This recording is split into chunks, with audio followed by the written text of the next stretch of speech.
এটা সময়ত যেনেকৈ মহাত্মা গান্ধীৰ কথা গোটেই বিশ্বই কয় তেনেকৈ ভাৰতবৰ্ষক নতুন দিশৰ সূচনা কৰা প্ৰধানমন্ত্ৰীজনৰ ৰাজনৈতিক জীৱন অসমে তৈয়াৰ কৰি দিছিল বুলি ইতিহাসে স্বীকাৰ কৰিব।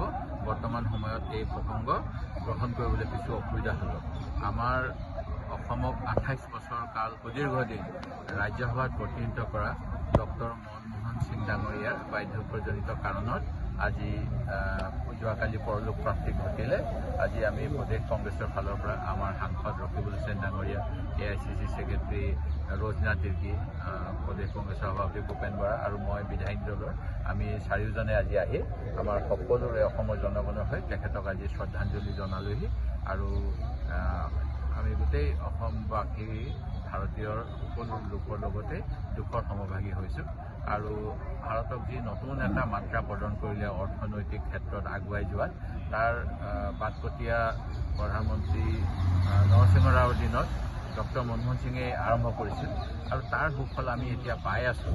সেই গতিকে ভৱিষ্যত সময়ত যেতিয়া ভাৰতবৰ্ষৰ ইতিহাস ৰচনা হ'ব, স্বাধীনোত্তৰ ভাৰতৰ অৰ্থনৈতিক সামাজিক উন্নতিৰ কথা, তেতিয়া সেই সময়ত ডক্টৰ মনমোহন সিঙৰ নেতৃত্বত, ছোনিয়া গান্ধীৰ নেতৃত্বত UPA চৰকাৰে যিখিনি কাম কৰিছিল সেই কামখিনি সকলোৱে শ্ৰদ্ধাৰে সোঁৱৰিব লাগিব।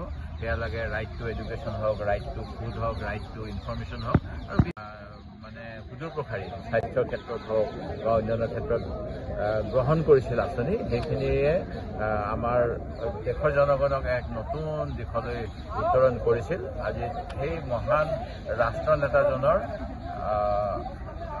শ্ৰদ্ধাঞ্জলি জনাই আমি খুব ভাবুক হৈ পৰিছোঁ আৰু ভাৰতে এনেকুৱা আকৌ এজন কেতিয়া এনেকুৱা প্ৰধানমন্ত্ৰী পাব সেই কথা কোৱাটো টান।